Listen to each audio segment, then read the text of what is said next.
وبه نستعين على أمور الدنيا والدين والصلاة والسلام على أشرف الأنبياء والمرسلين سيدنا ومولانا محمد وعلى آله وصحبه أجمعين. رب اشرح لي صدري ويسر لي أمري واحلل عقدة من لساني يفقهوا قولي. قالوا سبحانك لا علم لنا إلا ما علمتنا إنك أنت العليم الحكيم.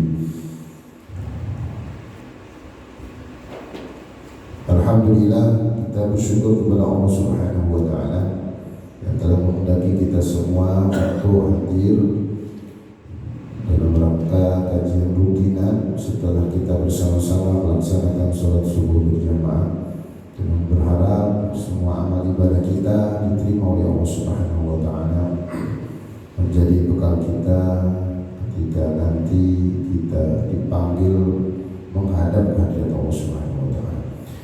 Serta salam tetap tercurahkan kepada junjungan kita baginda Nabi besar Muhammad sallallahu alaihi wasallam, pada para keluarganya, sahabat-sahabatnya, seluruh umatnya. Kita sampai di nasihat yang ke-15 dari bab 3, tepatnya halaman ke-11. Bismillahirrahmanirrahim. Ila hadratin Nabi Mustafa Muhammadin sallallahu alaihi wasallam. شعوري لهم الفاتحة. أعوذ بالله من الشيطان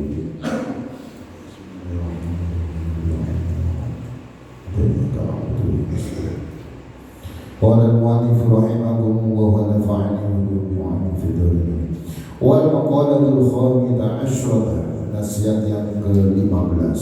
Ruya, diceritakan anna rajulan min Bani Israil, sesungguhnya seorang laki-laki, ada seorang laki-laki dari Bani Israil,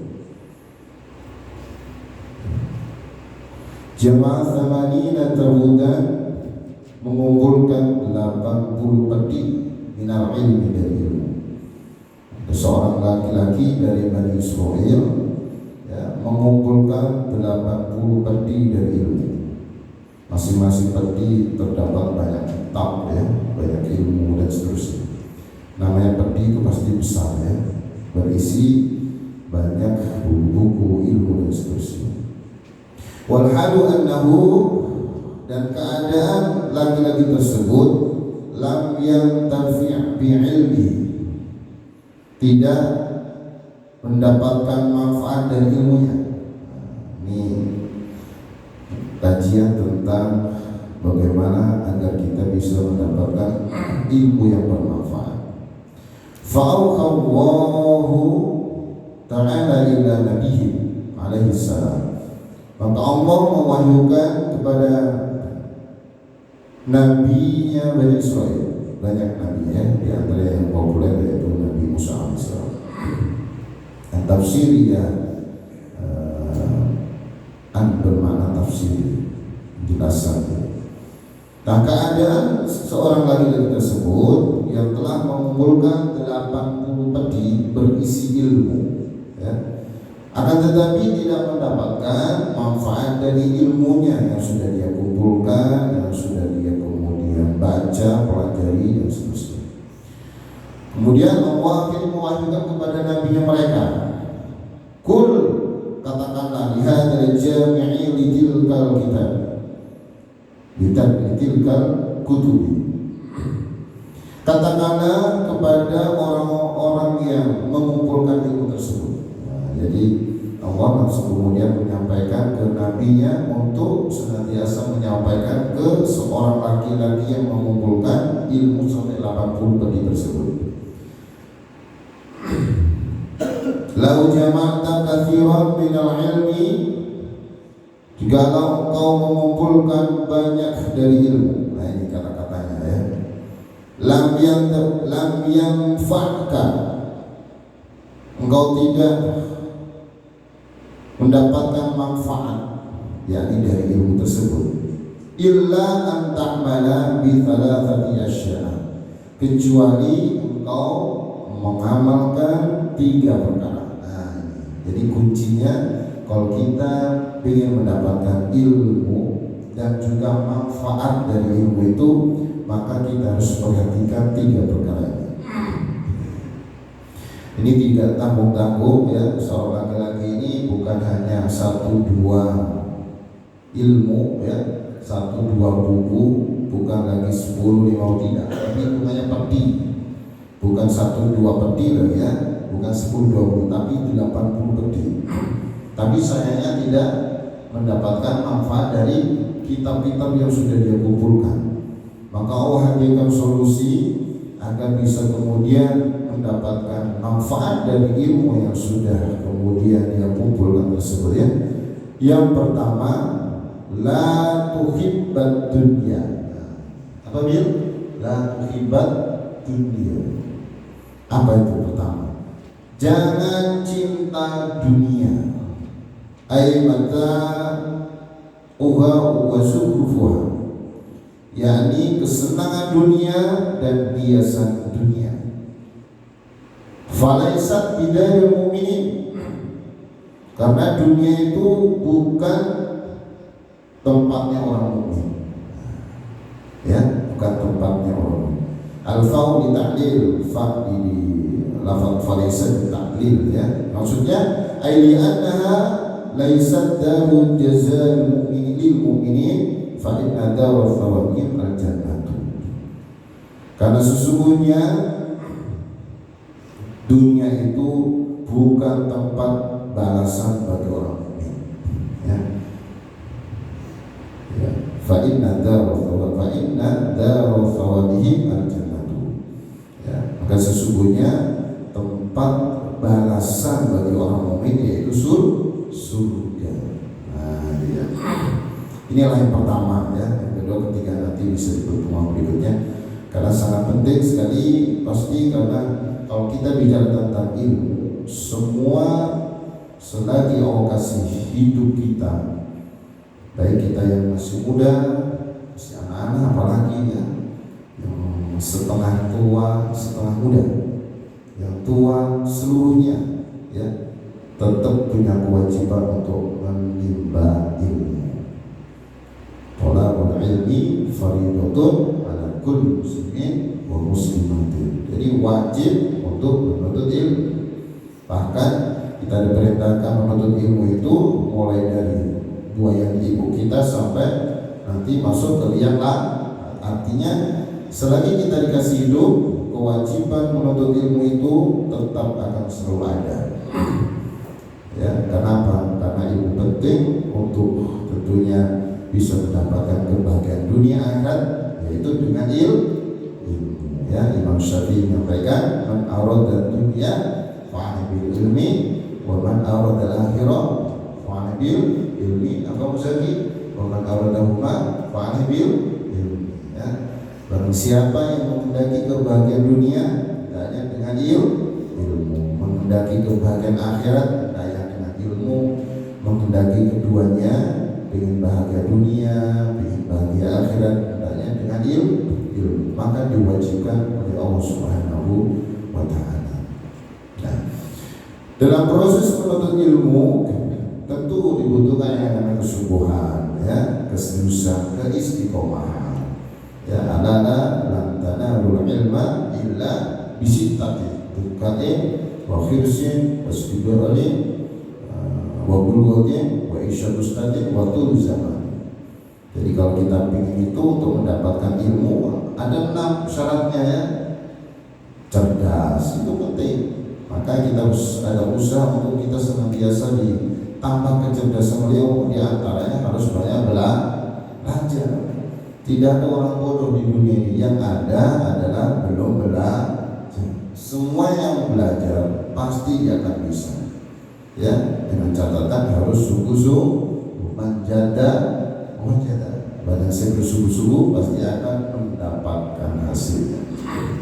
Terus dibalik harus sabar, karena menuntut ilmu banyak godaannya. Ya, dalam hal apapun itu, apalagi anak pesantren banyak godaannya. Termasuk kita yang istilahnya disibukkan dengan selain menuntut ilmu dengan kegiatan lain, banyak juga godaan.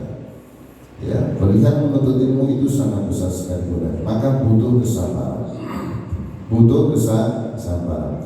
Ya, terus kemudian wabulwatin bekal ya, kemudian apa? Isyadul Ustadz, petunjuk Ustadz, waktu masa yang lama ya, itu salah satu di antara kiat-kiat kita untuk mendapatkan ilmu. Maka kalau sudah kemudian didapatkan ilmu itu, maka harus cari cara. Tidak hanya sekedar kita fokus kepada ilmu, tapi jauh lebih penting bagaimana kita bisa mengamalkan ilmu yang sudah kita pelajari. Kalau perihal kita menuntut ilmu itu gampang, dimanapun, kapanpun, apalagi zaman sekarang, sangat mudah kita untuk mendapatkan ilmu. Anak-anak santri kalau dipegang HP, gadget, mau buka apa aja tentang ilmu semua ada. Apalagi sekarang ada aplikasi ChatGPT, wah luar biasa, lebih canggih. Semua ada. Tapi pertanyaannya, ketika sudah diketahui ilmu yang dia cari, apakah bisa mengamalkannya? Belum tentu. Belum tentu. Atau baca buku ini yang ada di sana di pondok, baca, itu udah ilmu. Ya, tapi setelah itu apakah bisa mengamalkan? Belum tentu. Maka kiat-kiat kita setelah kita menimba ilmu, menuntut ilmu ya, siapapun diri kita, maka harus cari cara agar kita bisa mengamalkan ilmu. Jadi kalau kita sudah berilmu namun tidak kemudian bisa mengamalkannya, itu bagaikan pohon yang tak berbuah. Jadi sangat sayang sekali ya, digambarkan pohon yang tak berbuah. Pohon itu kemudian bisa ditumbuh oleh penanamnya ya, ketika nanti masanya berbuah. Masya Allah. Nah, ini bagaimana kemudian agar kita bisa mendapatkan anugerah dari Allah yang bernama ilmu yang bermanfaat. Pertama, tadi disampaikan la tuhibbat dunya, la tuhibbat dunya, janganlah cinta dunia. Ai matauha wa zukhrufuha, yakni kesenangan ya, hiasan dunia. Jadi pertama kita nggak boleh cinta dunia. Apalagi kita penuntut ilmu, cita-citanya yang mendapatkan dunia, jangan ya, harus diperbarui niatnya untuk mencari ridho Allah, menjalankan perintah Allah, menghilangkan kebodohan, kemudian menghidupkan agama Allah dan seterusnya. Jangan sekali-kali untuk minta dunia. Ketika kita berniat semua itu untuk akhirat, maka Allah akan mudahkan segala urusan kita, bahkan dunia pun akan mengikuti. Ya, mengkan habul akhirat jama wa syamla wa jam'ina fi qalbi wa ad-dunya wa ya rabbina. Cocok ya buat anak santri khususnya dan kita semua ya, dan yang menyaksikannya. Barang siapa yang menghendaki kehidupan akhirat, jadi segala aktifnya dia lakukan untuk akhirat, termasuk dalam hal menuntut ilmu. Tujuannya untuk akhirat, tujuannya untuk akhirat, orientasinya untuk akhirat. Maka Allah akan mudahkan urusannya. Kenapa hafal Quran cepat? Ya, untuk Allah. Kenapa menghafal Al-Quran sudah terjaga, selalu semangat? Untuk Allah. Mungkin bisa jadi dibalik. Kenapa malas ngaji, ngafal Quran? Ya, cita-citanya dunia. Ya. Allah jadikan hatinya kaya. Kemudian ketiga, ketika semua orientasi pada akhirat, dan Allah jadikan dunia mendatangnya dalam keadaan hina di hadapannya. Apalagi untuk Al-Quran. Kata Rasulullah, orang itu kalau udah sibuk ya, anak-anak khususnya ya, sibuk dengan Al-Quran, sibuk membasahi lisannya dengan baca Al-Quran dan Al-Quran, sampai dia tak sempat meminta ke Allah, sudah dipenuhi apa kebutuhannya. Istimewanya orangnya kemudian menyibukkan diri dengan Al-Quran. Jangan sekali-kali soal ini harus diperbaiki. Nah, cinta dunia itu kecenderungan hati yang berlebihan terhadap kesenangan dunia.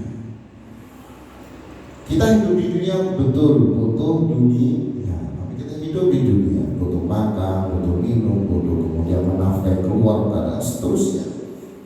Tapi itu hanya sekedar di luar hati. Yang ada di dalam hati adalah Allah Subhanahu wa Ta'ala. Hanya sekedar di luar.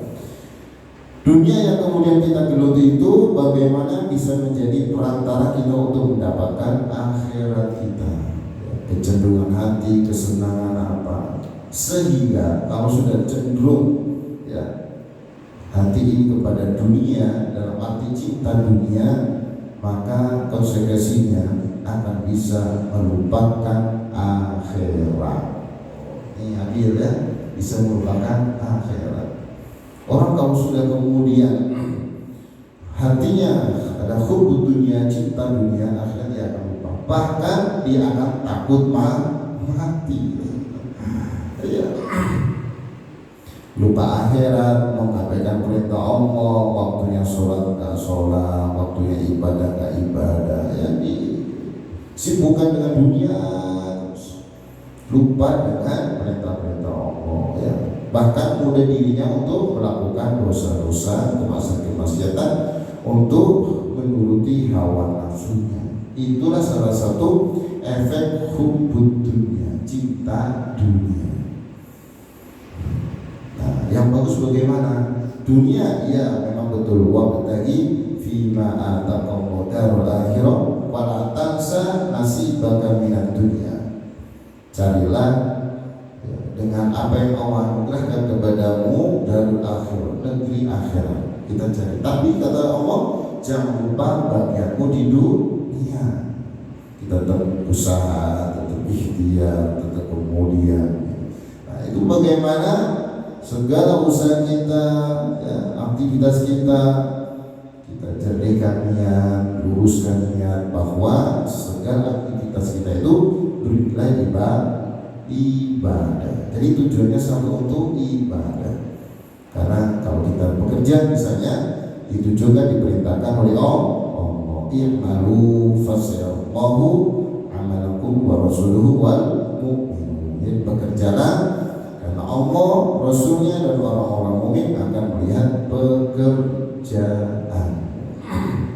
Nah, maka bagaimana orientasi kita kemudian yang menuntut ilmu, yang kemudian sibuk dengan pekerjaan, yang sibuk dengan aktivitas apapun itu, bagaimana kita kemudian mengolah hati untuk kemudian kita fokuskan orientasi kepada akhirat. Yakin dunianya pasti akan mengikutinya. Maka kalau kita bicara kemudian tentang dunia, betul kata Rasulullah itu dunia sijnul mukmin. Ya, wajan natul kafir. Kalau nggak salah redaksi hadisnya begitu ya. Dunia itu penjaranya orang mukmin dan surganya orang kafir. Ini senada dengan kata-kata yang di sini. Ya, mana tadi di sini? Falaisa bidaril mukmin. Karena dunia itu bukanlah tempatnya orang mukmin, ya. Li'annaha laysat darjazil mu'min, dan bukan juga tempat balasan bagi orang mukmin. Balasan orang mukmin itu al-jannah, surga. Nah, penjara, namanya penjara kan semua penuh dengan keterbatasan. Ya, bermaksiat ini nggak boleh. Yang enak-enak, yang sifatnya maksiat nggak boleh. Begini nggak boleh, begitu nggak boleh. Ini nggak boleh, begitu nggak boleh. Kafir terserah dia. Begini boleh, begitu boleh, susah dia. Tapi sebagai seorang mukmin semua terlarang. Yang senantiasa yang ada unsur maksiat semua terlarang. Kan maksiat itu rasanya kebanyakan enak, ya. Menurut nafsu, ya, sesuai nafsu manusia itu semua kategori maksiat itu akan dirasakan. Karena ada tipu daya syaitan di situ. Allah jadikan dalam Al-Quran dijadikan semua itu keburukan-keburukan terasa indah di hadapan manusia. Itu jadi kesepakatan antara Allah dan iblis ketika diturunkan dari surga. Nah, maka ketika sudah menjadi penjara, tapi tidak khawatir. Kenapa? Karena itu nanti ada balasan yang besar, yaitu surga. Gak apa-apa, seperti anak santri ngafal Quran dari subuh sampai malam 11:30 ada kajian kitab, sudah begitu aja kehidupannya. Kita juga dalam berbuat ini berbuat itu semua ada batas-batasannya. Tapi perlu diingat bahwa semua itu nanti juga akan ada balasan, yaitu di akhirat. Wa ma hadhil hayatud dunya illa lahu wa inna darul akhirah la yal hayawan law kan ya. Kata Allah ya dalam surat Al-Kabut ya. Jadi tidaklah kehidupan dunia itu melainkan hanya senda gurau dan permainan. Wa inna darul akhirah, sesungguhnya kehidupan atau negeri akhirat la yal hayawan, kehidupan yang sebenarnya. Lau kamu ya, jikalau kau mengetahui. Jadi kalau kita mengetahui betul tentang ayat ini, ternyata dunia itu hanya sebatas permainan. Wa mal hayatud dunya illa mata'ul ghurur. Kehidupan dunia itu kecuali hanya kesenangan yang menipu. Ya, apalagi kalau kemudian kita sudah ikhtiarnya mendapatkan dunia menjadi alat, kemudian setan berhasil mengganggu kita, seperti Qarun misalnya. Inna Qaruna kana min qaumi Musa, ya. Inna Qaruna kana min qaumi Musa fabagha alayhi wa atainahu minal kunuzi ma inna mafatihu la ta'lamu bil usbati ulil quwwah. Itu salah satunya Qarun itu Allah kasih dunia yang mewah, yang istimewa, super. Sehingga Qarun itu adalah dari kaumnya Nabi Musa. Ya, berbuat zalim kepada mereka. Dan wa atainahu minal kunuzi, kata Allah, kami berikan kepada Qarun itu ya pembenderaan harta sampai kuncinya itu, kata Allah dalam ayat itu. Ya. Kuncinya itu dipikul oleh orang-orang yang kuat itu saking besar. Jadi yang pikul bukan hanya megang kunci ini, tapi dipikul oleh banyak orang lain. Dan itu orang yang super yang kuat-kuat. Itu kuncinya doang. Ya. Bagaimana isinya? Ya, bagaimana berangkasnya? Bagaimana mudahnya? Wah, luar biasa.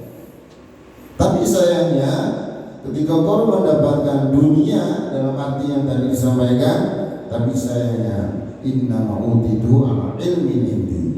Sesungguhnya diberi dunia karena ilmu yang ada padaku. Nah, inilah muncul kesombongan, yaitu karena hubud dunia, muncul kejelekan-kejelekan di antaranya itu sombong. Semua yang aku dapat karena ilmu yang ada padaku, bukan langsung dikembalikan kepada Allah. Ini Allah yang memberikan, Allah yang mengendaki sehingga pertama keimanannya, ketakwaan dan seterusnya. Sehingga apa akhirnya ditenggelamkan oleh Allah bersama harta-harta.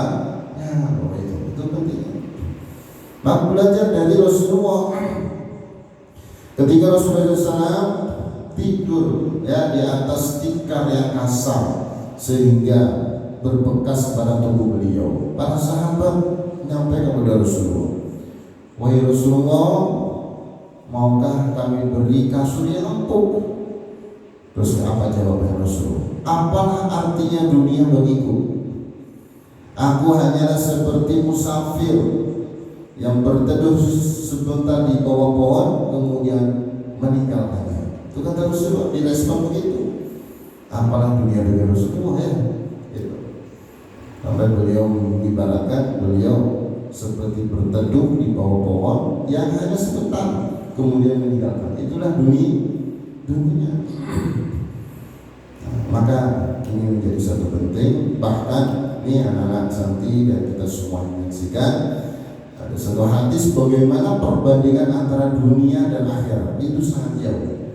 Wallahu madunya fil akhirati illa mithlu ma yaj'alukum astawhadi wa syarayahya bisyababi, kemudian fil yamni fal yandur bima yarji'u. Itu kata dalam satu hadis, demi Allah ya, dunia fil akhirati, tidaklah dunia dibandingkan dengan akhirat.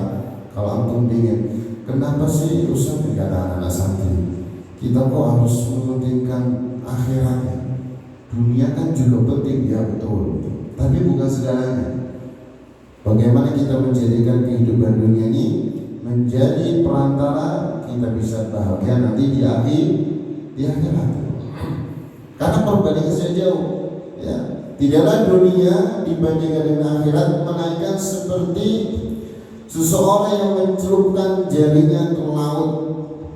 Falyantur, maka setelah itu diangkat, lihatlah bima yarji'u, apa yang dia dapat di jari tersebut. Coba.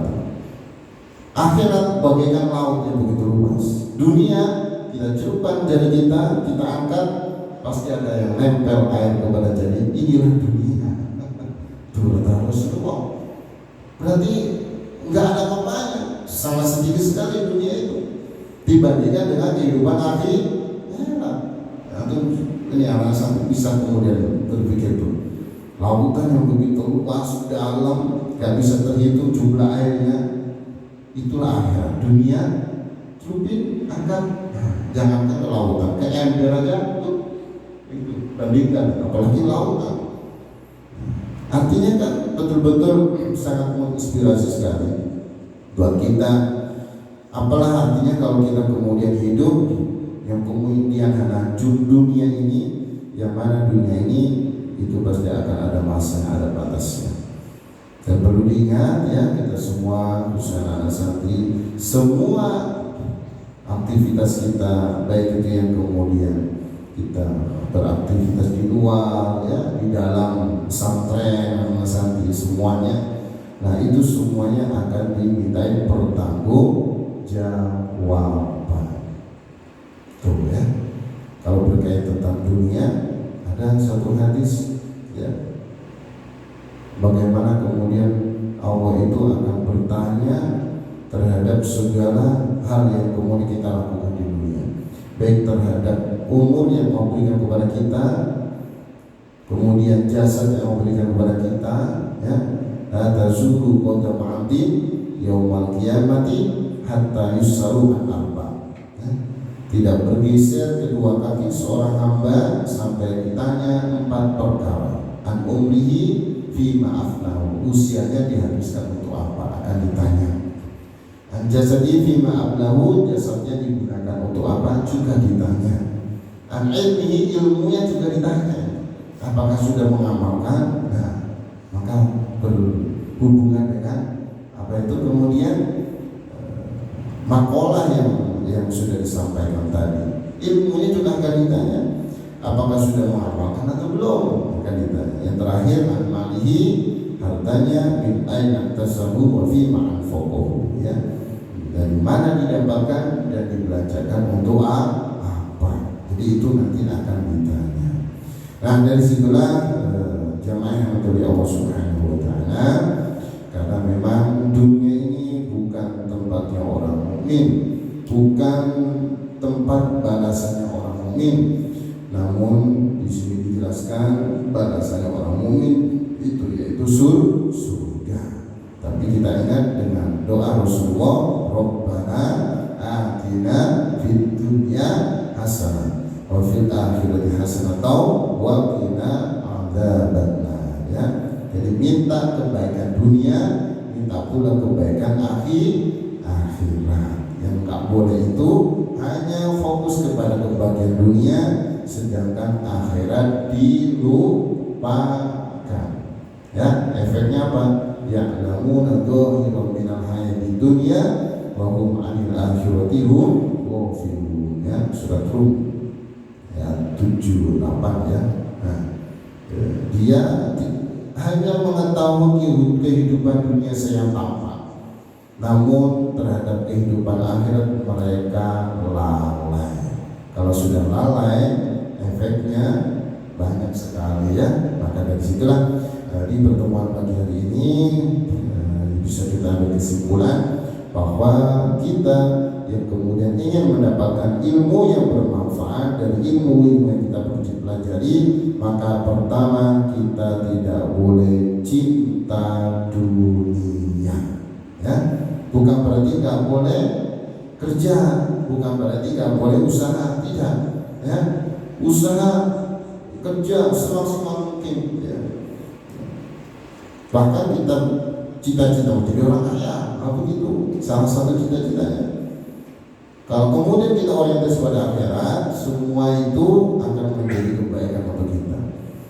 Kita menjadi orang kaya sehingga banyak membantu, kemudian bisa banyak bermanfaat buat masyarakat dan seterusnya. Ya.